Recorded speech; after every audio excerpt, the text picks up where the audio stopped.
যেই ধন দিয়ে তোরা মাজারে সিজদা করস, এরপরে হইল পশুরে সিজদা দেওয়াস, এটা কখনো নবীর শিক্ষা হতে পারে না। এটা ইবলিস শয়তান আবু জেহেলের শিক্ষা। এদেরকে জিজ্ঞেস করবেন ভাই জান্নাতি দল কারা, তারা বলবে আমাদের দলে আসবেন একদম ডাইরেক্ট চলে জান্নাতে চলে যাবে। আমাদেরকে বলবেন জান্নাতি দল কারা, আমি বলবো আমরা। আহলে হাদিসকে জিজ্ঞেস করবেন কারা, তারা বলবে আমরা। জামাত ইসলামকে জিজ্ঞেস করবেন, তারা বলবে আমরা। হিজবুত তাওহীদকে জিজ্ঞেস করবেন, এদের আকীদা হলো তারা ছাড়া তো দুনিয়াদার কোনো মুসলমানই নাই। কত ফিতনা আমাদের দেশে। হিজবুত তাওহীদের কথা হইলো আল্লাহ নবী সাল্লাল্লাহু আলাইহি ওয়াসাল্লামের ইন্তেকালের 60-70 বছর পরে পৃথিবীতে আর ইসলামই থাকেনি, মুমিনই থাকেনি, মুসলিমই থাকেনি, কিচ্ছু থাকেনি। এই সারা দুনিয়া গত 1300 বছর যা ছিল সব কাফের। ওই 1400 বছর পরে আবার ওই মোরা ইসলাম হিজবুত তাওহীদের মাধ্যমে আসছে। একদম পচা জুতা দিয়া বাইরেলের জুতার দিয়ে অপমান করে।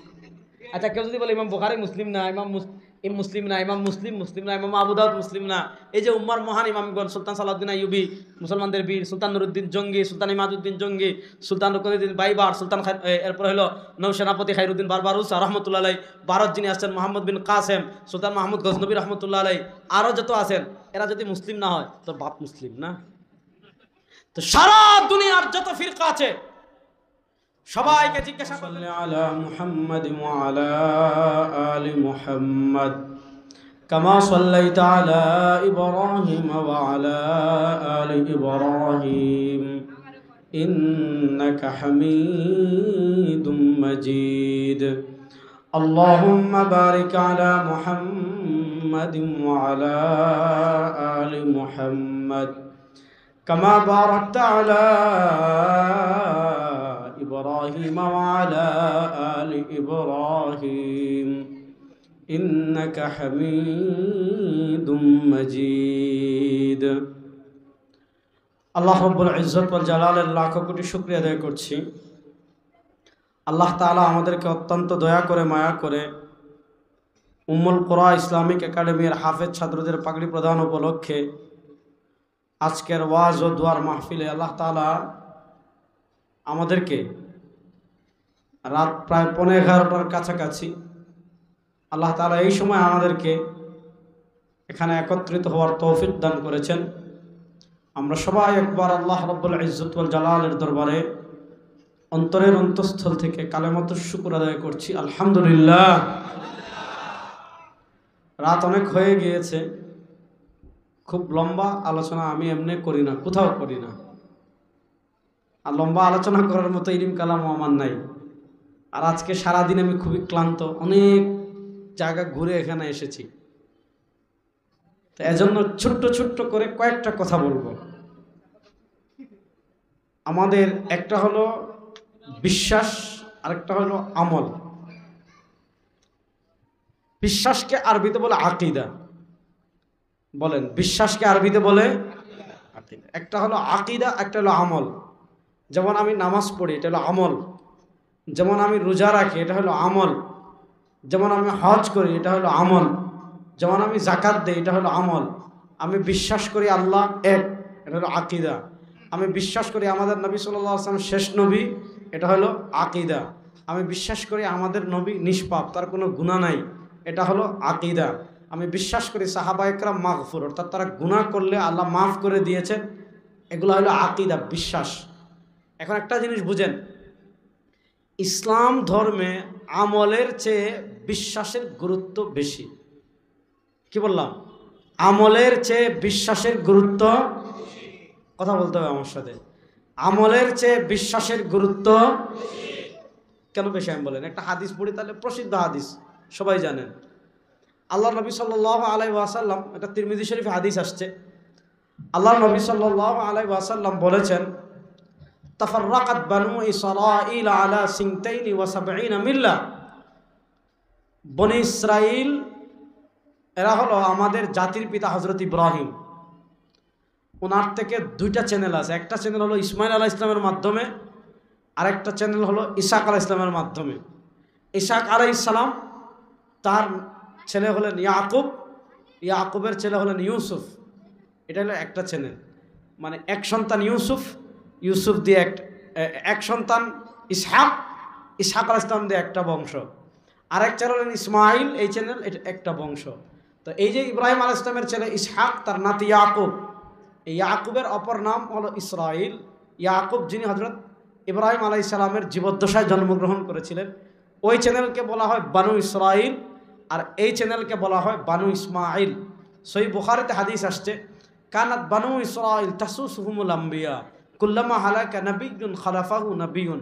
আল্লাহ এই চ্যানেলে, এই ইসমাইল ইসলামের চ্যানেল না, এই চ্যানেলে আল্লাহ একের পর এক নবী দুনিয়াতে পাঠিয়েছেন, একের পর এক রাসূল আল্লাহ দুনিয়াতে পাঠিয়েছেন। একজন গিয়েছেন তো আল্লাহ নেতৃত্ব দেওয়ার জন্য আরেকজন পাঠিয়েছেন, আরেকজন গিয়েছেন তো আল্লাহ নেতৃত্ব দেওয়ার জন্য আরেকজন পাঠিয়েছেন, আরেকজন গিয়েছেন তো আল্লাহ নেতৃত্ব দেওয়ার জন্য আরেকজন পাঠিয়েছেন। এভাবে ঈসা আলাইহিস সালাম পর্যন্ত আপনি দেখবেন সব নবী রাসূল নেতৃত্ব দেওয়ার জন্য বানু ইসরাইল ওই ইসহাকের চ্যানেলে আসছেন। আর ইসমাইলের চ্যানেলে আল্লাহ তাআলা মাত্র একজন নবী পাঠিয়েছেন, তিনি আমাদের নবী তাজদারে মদিনা, দু জাহানের বাদশা জনাবে মুহাম্মদুর রাসূলুল্লাহ। তো এই যে বনু ইসরাইল যারা, এর আলো পৃথিবীর মানি, এগুলারে গালি দেওয়া মানে গালির অপমান করা, যদিও গালি দেওয়া জায়েজ নেই। এগুলো এরকম একটা অসভ্যতর জাতি ছিল এরা। তাদের ভালো ছিল, সব তো আর খারাপ না। যেগুলা খারাপ ছিল, মনে করেন এদেরকে আপনি চিনতে হলে ইহুদিদেরকে দেখবেন। ইসরায়েলে দেখলে এদের পূর্বপুরুষ কেমন ছিল এটা বুঝতে পারবেন। তো ইহুদিরা এদেরকে দেখেন, এই যে আখরিজুল মুশরিকিন মিন জাজিরাতিল আরব, এদেরকে কিন্তু 1400 বছর আমরা মাইরের উপর রাখছিলাম, 1300 বছর আমরা মাইরের উপর রাখছিলাম। আমরা যতদিন তাদেরকে মাইরের উপর রাখছিলাম তারা ঠিক ছিল। যেই দিন থেকে আমরা মাইরের লাঠি সরাইয়া দালালির পথ ধরেছি, ওই দিন থেকে তারা আমাদেরকে মার দেওয়া শুরু করেছে। এটা হলো পৃথিবীর বাস্তবতা। আপনি দেখেন আজকে তাদের পাশে সব Muslim country, Jordan Muslim country, মিশর Muslim country, Oman Muslim country, Bahrain Muslim country, Saudi Arab Muslim country, Dubai Muslim country, Qatar Muslim country, Kuwait Muslim country. প্রশ্ন হলো, সব মুসলিম কান্ট্রি থাকার পরও তারা মুসলমানদের উপর ছড়ি ঘুরাতে পারে কেন? কারণ আমাদের রাষ্ট্র ক্ষমতায় যাদেরকে বসিয়েছি সব তাদের পাঁচাটা গোলাম। আল্লাহর নবী বলেন, এই বনি ইসরাইলেরা 72 দলে বিভক্ত হয়েছে, 72 দলে। তাফাররাকাত বানু ইসরাইল আলা সিনতাইনি ওয়া সাবঈনা মিল্লা। বানু ইসরাইল বিভক্ত হয়েছিল 72 দলে। আর নবী করিম সাল্লাল্লাহু আলাইহি ওয়াসাল্লাম বলেন, ওয়া সাতাফতারিকু উম্মতি আলা সালাসিন ওয়া সাবঈনা মিল্লা। এই উম্মাহ বিভক্ত হবে 73 দলে, মানে তাদের থেকে আমাদের একদল বেশি হবে। এই একদল মানে আওয়ামী লীগ, বিএনপি, জামাত, এনসিপি, ইসলামী আন্দোলন, খেলাফত, জমিয়ত, গণ অধিকার, এবি পার্টি, আরও বাংলাদেশে কত দল আছে। কিছুদিন আগে শুনলাম এক দল বেরিয়েছে, এ দলের নাম হলো আল্লাহর দল। কি দল? আল্লাহর দল। আপনি যদি বাংলাদেশের রাজনৈতিক দল গণেন তো আল্লাহ নবী সাল্লাল্লাহু আলাইহি ওয়াসাল্লাম বলেছেন 73টা হবে উম্মাহ, তাহলে বাংলাদেশেই তো মনে হয় 40-50টা হয়ে যাবে, হবে না? আরো বেশি। সুবহানাল্লাহ। আল্লাহ নবী সাল্লাল্লাহু আলাইহি ওয়াসাল্লাম এই রাজনৈতিক দলের কথা বলেন নাই। আল্লাহ নবী সাল্লাল্লাহু আলাইহি ওয়াসাল্লাম বুঝিয়েছেন বিশ্বাস কেন্দ্রিক দল, আকীদা কেন্দ্রিক দল, বিশ্বাসের বিভক্তি কেন্দ্রিক দল। এই উম্মাহ হবে 73, কুল্লুহুম ফিন্নার। এই 73 দলের সব হবে জাহান্নামী, ইল্লা মিল্লাতুম ওয়াহিদা, শুধুমাত্র একটা দল হবে জান্নাতি। প্রশ্ন হলো, এই উম্মাহ যে 73 দল হবে, আর এই উম্মার 73 দলের 72 দল হবে যে জাহান্নামী, আর এই উম্মার মাত্র একটা দল হবে যে জান্নাতি। প্রশ্ন হলো, এই যে 72 দল জাহান্নামে যাবে, এরা নামাজ পড়ে, এরা রোজা রাখে, এরা হজ করে, এরা যাকাত দেয়, এরা মক্কায় যায়, এরা মদিনায় যায়, আপনি যত ইবাদত করেন তারা সব ইবাদত করে, ক্ষেত্র বিশেষে আপনার আমার থেকে বেশি ইবাদত করে। তাহলে প্রশ্ন হলো, যে 72 দল কারা, আমি পরিচয় এখন যাচ্ছি না, যে 72 দল জাহান্নামে যাবে, তারাও নামাজ পড়ে, তারাও রোজা রাখে, তারাও হজ করে, তারাও যাকাত দেয়, তারাও ওয়াজে আসে, তারাও দান সদকা করে, তারাও তাহাজ্জুদ পড়ে, তারাও এতিমেরকে সহযোগিতা করে, তারাও গাজার জন্য কান্না করে, তারাও রোহিঙ্গার মুসলমানদেরকে ত্রাণ দেয়, বন্যা হলে তারাও ত্রাণ দেয়, ওয়াজ মাহফিলে তারাও আসে, আল্লাহর কথা শুনলে তারাও কান্দে, জাহান্নামকে তারাও ভয় পায়, জান্নাতে তারাও যেতে চায়। প্রশ্ন হলো, সবকিছু করার পরও কেন তারা জাহান্নামী হবে? সবকিছু করার পরও কেন তারা জান্নাতের পথ থেকে বিচ্যুত হবে? কারণ একটা, তাদের বিশ্বাস বিশুদ্ধ না। তাদের বিশ্বাস বিশুদ্ধ, বলেন না, তাদের বিশ্বাস বিশুদ্ধ। খারিজিরা, ইসলামের প্রথম ফিতনা ছিল খারিজি ফিতনা। হযরত উসমান রাদিয়াল্লাহু তাআলা আনহুর যুগে এবং হযরত আলী কাররামাল্লাহু ওয়াজহাহুর যুগে তারা বিদ্রোহ করেছে কি বলে, যে উসমান রাদিয়াল্লাহু তাআলা আনহু কোরআনের বাইরে চলে গিয়েছেন। বলেন নাউজুবিল্লাহ। মানে কোরআন 2 চামচ বেশি বুঝে ফেলছে, বেশি বুঝে তারা বলেছে আলী রাদিয়াল্লাহু তাআলা আনহু কোরআনের বাইরে চলে গিয়েছেন, উসমান রাদিয়াল্লাহু তাআলা আনহু কোরআনের বাইরে চলে গিয়েছেন। তো এদেরকে বলা হয় খারিজি। যারা তাদের থেকে খুরুজ করে বিদ্রোহ করে আলাদা দল করেছে তাদেরকে বলা হয় খারিজি। এই খারিজিরা তারা গুনাহ থেকে কি পরিমাণ বাঁচত, যেমন আমরা আহলুস সুন্নাহ ওয়াল জামাতের অনুসারী যারা আছি, আমরা বলি কেউ যদি কবিরা গুনাহ করে তার ঈমান যাবে না, সে চিরস্থায়ী জাহান্নাম হবে না। যেমন কেউ যদি মদ খেয়ে ফেলে তার ঈমান যাবে না, কেউ যদি ব্যভিচার করে ফেলে তার ঈমান যাবে না, কেউ যদি সুদ খায় তার ঈমান যাবে না, কেউ যদি ঘুষ খায় তার ঈমান যাবে না। হ্যাঁ, মারাত্মক কবিরা গুনাহ হবে। কিন্তু খারিজিদের মত হলো কেউ যদি কবিরা গুনাহ করে কবিরা গুনার সাথে সাথে কাফের হয়ে যাবে। যেমন আমরা শিরিক থেকে বাঁচার চেষ্টা করি কি করি না? যেমন আমরা জানি মাজারে সিজদা দেওয়া কি হারাম, কোনকে যেটা কইছি এটা কোন? মাজারে সিজদা দেওয়া কি? বলেন না। মাজারে সিজদা দেওয়া কি? মূর্তিকে সিজদা দেওয়া কি? মূর্তির সামনে সহযোগিতা চাওয়া কি? এজন্য আমরা এগুলা থেকে বাঁচার চেষ্টা করি কি করি না? মিথ্যা বলা কি? শিরিক। শুনছেন? মিথ্যা বলা কি হারাম? বলেন মিথ্যা বলা কি কবিরা গুনাহ? কবিরা গুনাহ কি কবিরা গুনাহ না? অবশ্যই কবিরা গুনাহ। আচ্ছা বলেন, মূর্তি পূজা থেকে আপনি বাঁচার যতটুকু চেষ্টা করেন, মনোযোগ, মূর্তি পূজা থেকে আপনি বাঁচার যতটুকু চেষ্টা করেন, সুদ থেকে বাঁচার চেষ্টা কি ততটুকু করেন না? একটু ডিফারেন্স হয় কি হয় না? হয়। কারণ মূর্তি পূজা করলে ঈমান যায়, আর সুদ খেলে ঈমান যায় না, মারাত্মক কবিরা গুনাহ হয়।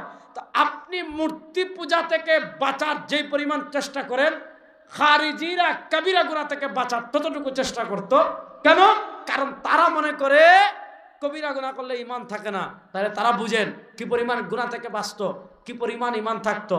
সারা দুনিয়ার সব আলেমদের মতে খারিজিরা যত নামাজ পড়ুক, খারিজিরা যত রোজা রাখুক, খারিজিরা যত হজ করুক, খারিজিরা যত যাকাত দেখ, খারিজিরা যত তাহাজ্জুদ পড়ুক, সারা দুনিয়ার সব ইমামদের মতে এরা পথভ্রষ্ট, এরা জাহান্নামী।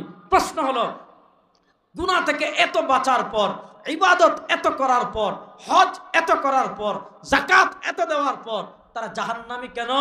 কারণ তাদের আকীদা বিশ্বাস ঠিক ছিল না। বলেন তাদের আকীদা বিশ্বাস ঠিক ছিল? বলেন তাদের আকীদা বিশ্বাস ঠিক ছিল? তাহলে বোঝা গেল খালি আমল ভালো হলেই হবে? বলেন আমল ভালো হলেই হবে? আকীদা বিশ্বাস ঠিক রাখার দরকার আছে না নাই?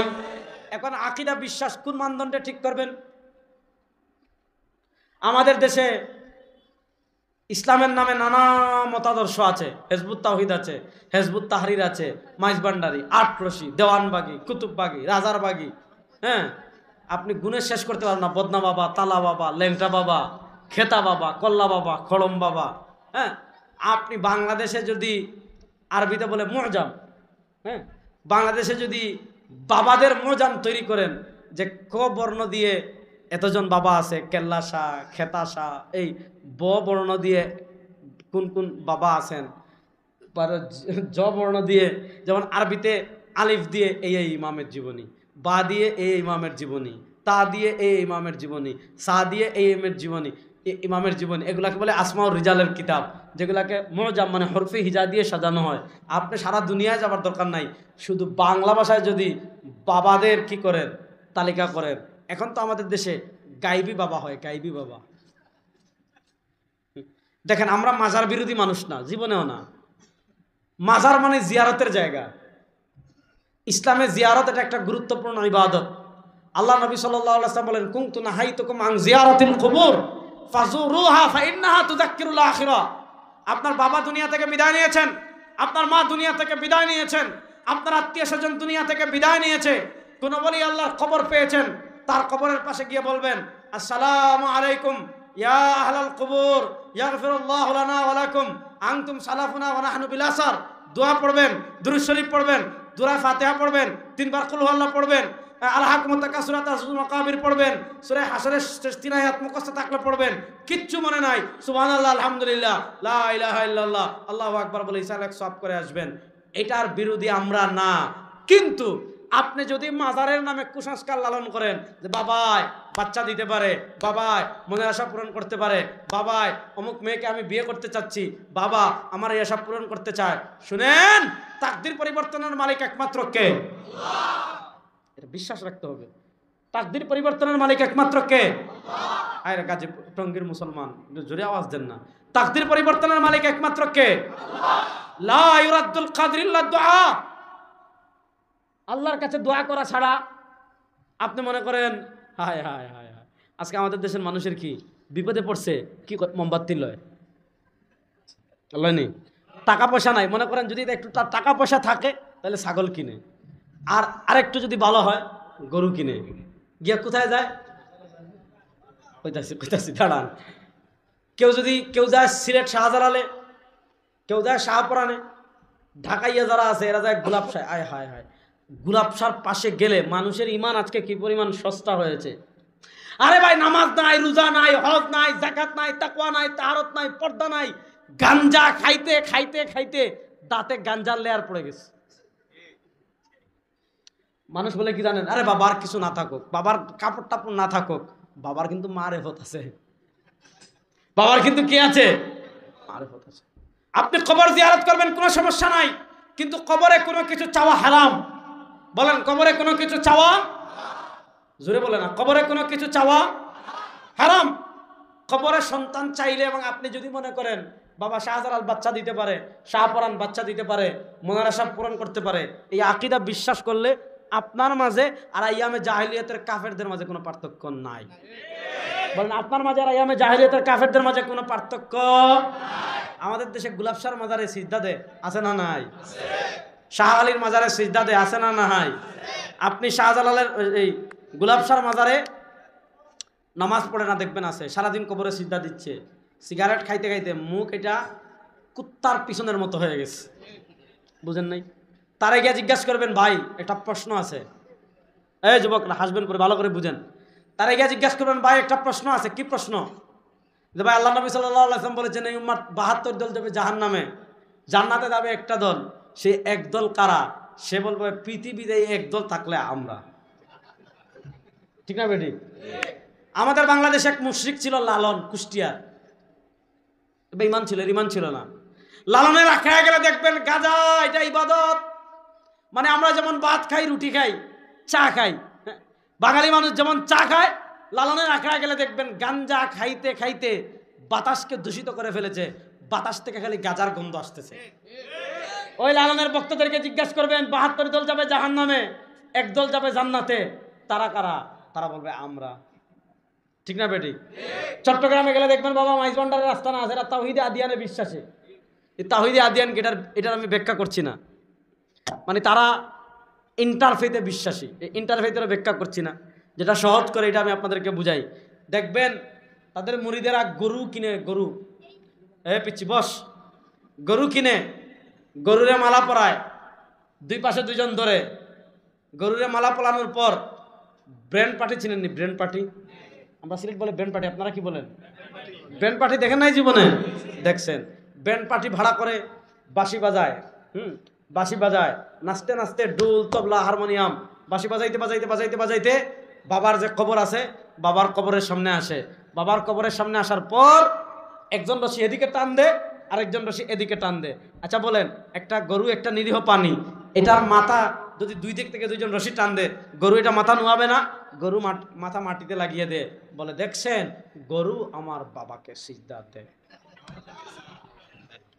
গরু আমার বাবাকে কি দে? সিজদা দে। তো ওখানে গরুও সিজদা দে, মানুষও সিজদা দে, পুরুষও সিজদা দে, মহিলাও সিজদা দে। আপনি চট্টগ্রামের আমার জাহাঙ্গীর বদ্দারে জিগাইবেন, ঠিক আছে না? ও জাহাঙ্গীর বদ্দা, এই যে আল্লাহ নবী সাল্লাল্লাহু আলাইহি ওয়াসাল্লাম বলেছেন 72 দল হলো জাহান্নামী আর এক দল জান্নাতি, এরা কারা? তারা বলবে বাবা মাইজ ভান্ডারের যে ধন আছে এটা আপনি বুঝবেন না, চর্মচুকে দেখবে না। মাইজ ভান্ডারে কি ধন আছে চর্মচুকে দেখবি না। আমরা বলি যেই ধন চর্মচুকে দেখা যায় না ওই ধন আমাদের দরকার নাই রে ভাই। যেই ধন দিয়ে তোরা মাজারে সিজদা করস, এরপরে হইল পশুরে সিজদা দেওয়াস, এটা কখনো নবীর শিক্ষা হতে পারে না, এটা হলো ইবলিস শয়তান আবু জেহেলের শিক্ষা।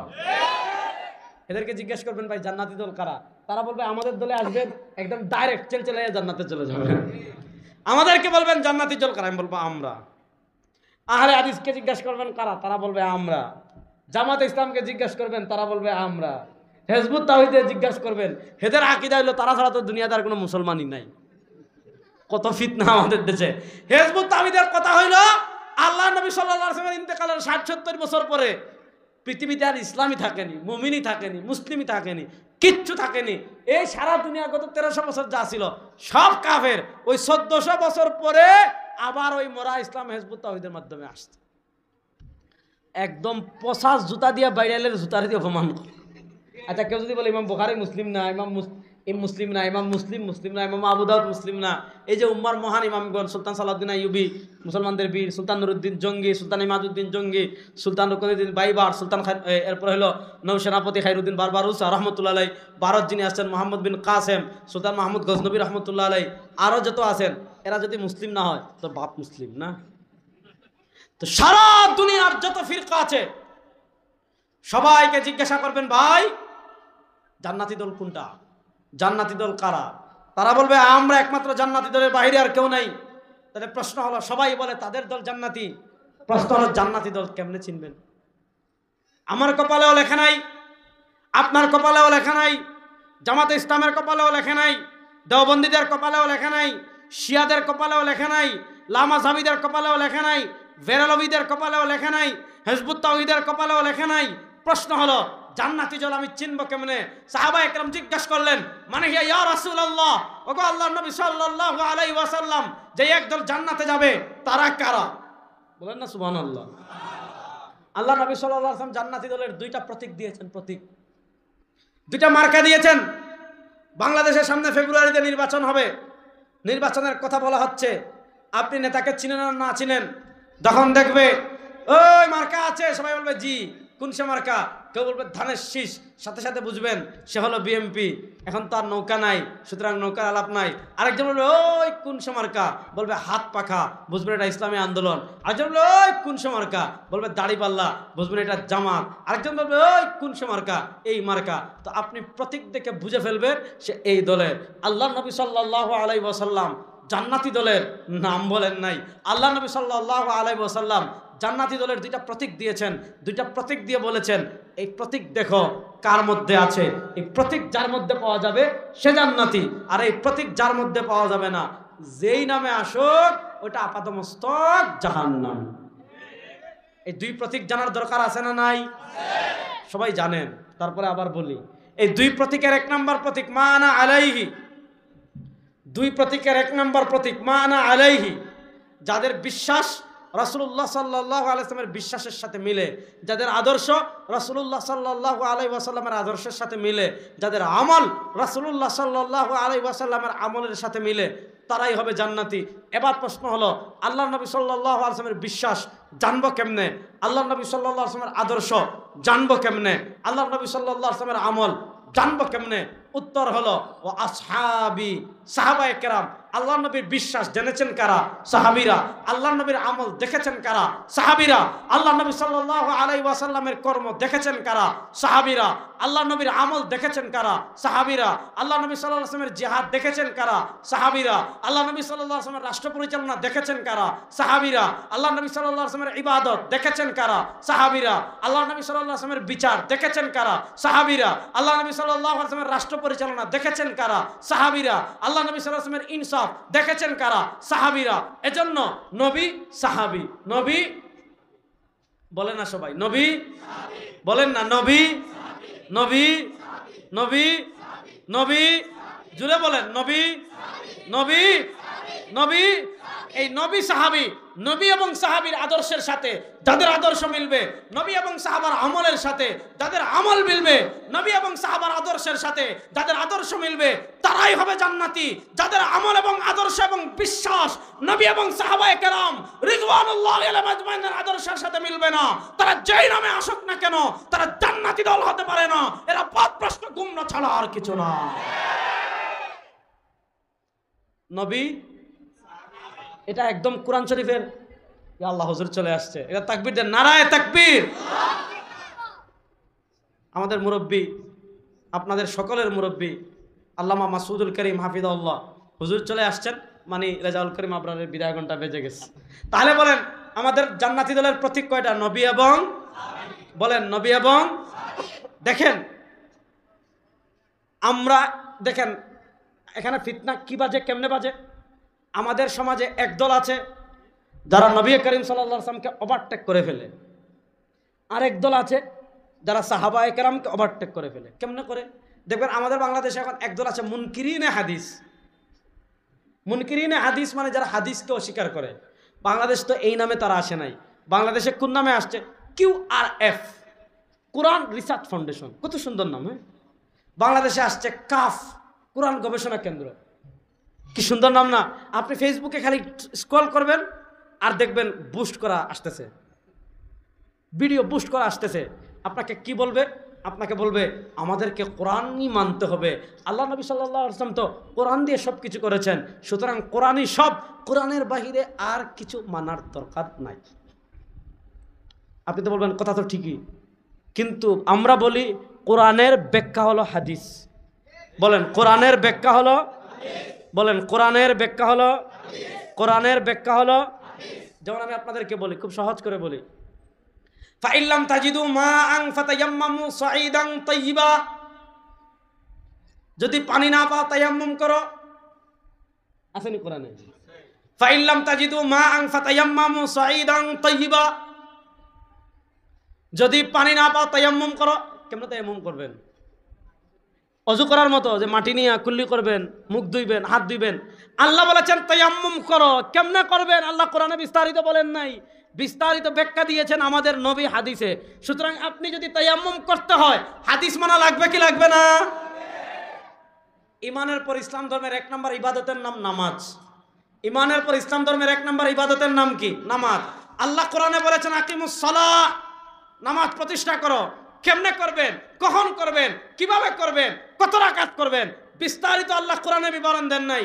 আল্লাহ কোরআনে বলেছেন আকিমুস সালাহ, কিন্তু আপনি যে 5 ওয়াক্ত নামাজ পড়লেন, ফজরের নামাজ এই সময় পড়লেন, জোহরের নামাজ এই সময় পড়লেন, আসরের নামাজ এই সময় পড়লেন, মাগরিবের নামাজ এই সময় পড়লেন, এশার নামাজ এই সময় পড়লেন, ফজরের ফরজ 2 রাকাত পড়লেন, জোহরের ফরজ 4 রাকাত পড়লেন, আসরের ফরজ 4 রাকাত পড়লেন, মাগরিবের ফরজ 3 রাকাত পড়লেন, এশার ফরজ 4 রাকাত পড়লেন, বিতির 3 রাকাত পড়লেন। প্রশ্ন হলো, এত তো বিস্তারিত ডিটেইলস আল্লাহ কোরআনে দেন নাই, বিস্তারিত ব্যাখ্যা দিয়েছেন জনাবে মুহাম্মদুর রাসূলুল্লাহ। তিনি যে ব্যাখ্যা দিয়েছেন, এই ব্যাখ্যার নাম হলো হাদিস, এই ব্যাখ্যার নাম হলো হাদিস। সুতরাং আমরা কোরআনও মানি, হাদিসও। বলেন আমরা কোরআনও মানি, হাদিসও। বলেন আমরা কোরআনও মানি, হাদিসও। এখন আমাদের দেশে কি বলে, বাংলাদেশের এক বাউল আছে, কি জানি নাম আমি ভুলে গেছি, সে আমাকে 1 কোটি টাকার চ্যালেঞ্জ দিছে, যে রেজাউল করিম আবরার সাহেবকে 1 কোটি টাকার চ্যালেঞ্জ। কিসের চ্যালেঞ্জ জানেন? যে গান বাজনা হারাম, কোরআন শরীফ থেকে একটা আয়াত দেখাবেন। যে আল্লাহ কোরআনের কোথাও বলেছেন আল গিনা হারামুন, আল মিজমার হারামুন, গান হারাম, বাজনা হারাম। কোরআন শরীফের একটা আয়াত যদি রেজাউল করিম আবরার এই শব্দে দেখাতে পারে, আল গিনা হারামুন, আল মিজমার হারামুন, 1 কোটি টাকা দিবে। আসলে তো কোরআনে আল গিনা হারামুন হুজুর আসেনি কোথাও। যদি ভুল বলি হুজুর আছেন, এখন সাহস নিয়ে বলতেছি, ভুল হলে হুজুর সংশোধন করে দিবেন। আল মিজমার হারামুন এই শব্দ কোরআনে নাই, আল গিনা হারামুন এই শব্দ কোরআনে নাই। এখন আপনার মাথায় কোন জিনিস আসবে যে গান বাজনা হারাম? এখন আপনাদেরকে বলি, সে শুধু কোরআন থেকে দেখার কথা কেন বলল? কারণ তারা হাদিস মানে না। আমরা কোরআনও মানি, হাদিসও। যে বলবে যে গান বাজনা হারাম, এটা কোরআন থেকে দেখান, তার সামনে কি করবেন জানেন? বান্দরের গু 1 বাটি নিয়ে যাবে। বান্দর চিনেননি? শব্দটা একটু খারাপ হচ্ছে, তারপরে বলি, বান্দরের পায়খানা 1 বাটি নিয়ে বলবেন ভাই এটা খাওয়া হারাম, এটা কোরআন থেকে দেখ। আচ্ছা, কুত্তার গোশত খাওয়া হালাল না হারাম? গরুর গোবর খাওয়া হালাল না হারাম? আমাদের দেশে কত ভণ্ডামি। একদল বলে কোরআন থেকে দেখান, তো আমরা যদি কোরআনের আয়াতের ব্যাখ্যা দেই, হাদিস দেই, তখন বলে আবরার সাহেবের কথা তো ঠিক আছে, আল্লামা মাসুদুল করিম হাফিজাহুল্লাহর কথা তো ঠিক আছে, তবে হুজুর যেটা বলছেন এটা হলো শরীয়ত, আমরা হইলাম মারেফত। আমরা হইলাম কি? মারেফত, অর্থাৎ শরীয়তে হারাম ঠিক আছে, মাসুদুল করিম সাহেবের ফতোয়া ঠিক আছে, এটা শরীয়তে হারাম, আরে বেটা শরীয়তে হারাম, মারেফতে হালাল, এগুলা সব ভণ্ডামি ভাই, এগুলা কখনো বিশ্বাস করবেন না। আমরা কোরআনও মানি, হাদিসও মানি। এবার প্রশ্ন হলো, আল্লাহ নবী সাল্লাল্লাহু আলাইহি ওয়াসাল্লাম নামাজ কেমনে পড়েছেন দেখেছেন কারা? আল্লাহু আকবার। আরে নামাজ নিয়ে আমাদের দেশে মায়ের করতে করতে শেষ রে ভাই। আল্লাহু আকবার। হাত ধরা লইয়া মায়ের কোন জায়গায় ধর্ম, মারামারির দরকার নাই ভাই। আল্লাহ নবী সাল্লাল্লাহু আলাইহি ওয়াসাল্লাম আল্লাহু আকবার বলে যে হাত ধরছেন, কোথায় ধরেছেন দেখেছেন কারা? আরে রমজান আসছে, তারাবি নিয়ে মারামারি করতে করতে শেষ। 8 রাকাত না 20 রাকাত, কোনো মারামারির দরকার নাই রে ভাই। আল্লাহ নবী সাল্লাল্লাহু আলাইহি ওয়াসাল্লাম যে কয়েকদিন তারাবি জামাতে পড়েছেন, তিনি 8 পড়েছেন নাকি 20 পড়েছেন দেখেছেন কারা? আরে ভাই বিতিরের নামাজ নিয়ে মারামারি শেষ। হুজুর মক্কায় 1 রাকাত পড়ে, মদিনায় 1 রাকাত পড়ে, রমজানে দেখছি। আসলে 1 রাকাত মানে 3 রাকাত পড়ে, আপনি বুঝেন নাই। এখন বিতিরের নামাজ 1 রাকাত পড়বো নাকি 3 রাকাত পড়বো? পরে সেটা পরে দাঁড়ান। মারামারি করতে করতে শেষ। আমরা বলি এত রাকাত পড়বো যত রাকাত নবী করিম সাল্লাল্লাহু আলাইহি ওয়াসাল্লাম পড়েছেন। এবার প্রশ্ন হলো, নবী করিম সাল্লাল্লাহু আলাইহি ওয়াসাল্লাম কত রাকাত পড়েছেন দেখেছেন কারা? আজকে জুমার দিন যায় নাই, আমাদের দেশে দেখবেন অনেকে জুমার সুন্নত পড়ে না, আছে না নাই? কেউ যদি সারা জীবন না পড়ে আমার কিচ্ছু হবে হবে না, হুজুরের কিচ্ছু হবে হবে না, কিন্তু কেউ যদি বলে জুমার আগের সুন্নত নাই, একজনে বলছে এটা ফালতু কাজ, হাদিসে নাই, আমাদের মারামারি করার দরকার নাই। আমি আপনাদেরকে খুব সহজ করে বলি, আল্লাহ নবী সাল্লাল্লাহু আলাইহি ওয়াসাল্লাম জুমার আগে সুন্নত পড়েছেন কি পড়েন নাই? পড়লে কত রাকাত পড়েছেন দেখেছেন কারা? আপনারা পাবেন না, কারণ জানেন আপনাদের যে চশমা দিয়ে তালাশ করেন, এই চশমাটা হলো সৌদি আরবের তেলের চশমা। আপনাদের চশমা দিয়ে তালাশ করেন, এই চশমাটা হলো ইসরায়েলের তেল আবিবের চশমা। ওই তেল আবিবের চশমা দিয়ে খুঁজলে, সৌদি আরবের পেট্রোলিয়ামের চশমা দিয়ে খুঁজলে আমাদের কিচ্ছুর দলিল পাবেন না। আপনি সৌদি আরবের চশমা খুলবেন, ইসরায়েলের চশমা খুলবেন, আমেরিকার চশমা খুলবেন, সাহাবায়ে কেরামের চশমা লাগাবেন, সব কিছুর দলিল পাবেন। এজন্য ইসলামের নামে নবীকে ওভারটেক করা কুফরি, আর ইসলামের নামে সাহাবায়ে কেরামকে ওভারটেক করা গুমরাহি। বলেন, ইসলামের নামে সাহাবায়ে কেরামকে ওভারটেক করা কি? এখন প্রশ্ন করবেন যে হুজুর আপনার ওয়াজ তো ঠিক আছে, কোরআন মানমু, হাদিস মানমু, সাহাবা মানমু, তাহলে আপনার একটা ইমাম আবু হানিফা করতে আইলো, ইমাম শাফি কোথা থেকে? হুজুর এই প্রশ্নের জবাব দিব? আচ্ছা, হুজুর অনুমতি দিয়েছেন। ইমাম আবু হানিফা কোথা থেকে আসলেন? ইমাম শাফি কোথা থেকে আসলেন? ইমাম মালিক কোথা থেকে আসবেন? এটা বোঝানোর জন্য ইমাম আবু হানিফা রাহিমাহুল্লাহর নিজের একটা বক্তব্য শোনাই। নিজের একটা বক্তব্য কি? ইমাম আবু হানিফা রাহিমাহুল্লাহর বক্তব্য, ইমাম ইবনে হাজার হাইতামি রাহমাতুল্লাহ আলাইহি তাল আল খায়রাতুল হিসান ফি মানাকিবিল ইমামিল আযম আবি হানিফা তান নুমান, ওই কিতাবে বলেছেন রুবিয়ান আবি হানিফা মিন তুরুকিন কাসীরা, ইমামে আযম আবু হানিফা রাহিমাহুল্লাহ থেকে অনেকগুলো সনদে বর্ণিত হয়েছে। ইমাম আবু হানিফা বলেছেন, কোনো মাসলা আসলে 1 নম্বরে যাব আল্লাহর কোরআনে, যদি কোরআনে পেয়ে যাই আর কোথাও যাব না। ফা ইল্লাম আজিদ ফাবি সুন্নতি রাসূলি, যদি কোরআনে না পাই নবী করিম ইসলামের সুন্নায় আসবো, সুন্নায় যদি পেয়ে যায় আর কোথাও যাব না। যদি কোরআনেও না পাই, সুন্নায়ও না পাই, যদি ফা ইন জাআল আমরা আনি সাহাবা, যদি বিষয়টা সাহাবায়ে কেরাম থেকে আসে, ফা আলার রাসি ওয়াল আইন, ইমাম আবু হানিফা রাহিমাহুল্লাহ বললেন এটা আমার মাথার উপর রাখবো, সাহাবায়ে কেরামের সমাধান ওভারটেক করে আমি কোথাও যাব না। কিন্তু এমন একটা মাসআলা আসছে, ফা ইনান তাহাল আম ইলা আমির ও শাবি ওয়া আতা, এমন একটা মাসআলা শরিয়ায় আসছে যে মাসআলা আমি কোরআনেও পেলাম না, হাদিসেও পেলাম না, সাহাবায়ে কেরামের মধ্যেও পেলাম না, তখন আমি কি করব? ইজতিহাদ করব।